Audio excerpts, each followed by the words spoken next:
You ask Tiger to solve. This deals with linear equations with one unknown. The final result is a equals 9/46. Let's solve it step by step.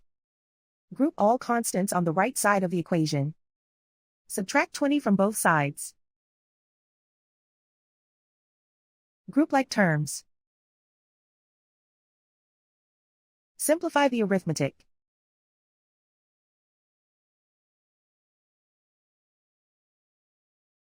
Isolate the a. Divide both sides by 92.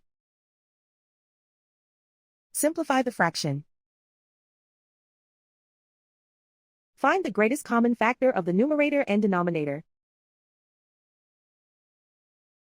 Factor out and cancel the greatest common factor. And so the final result is a equals 9/46.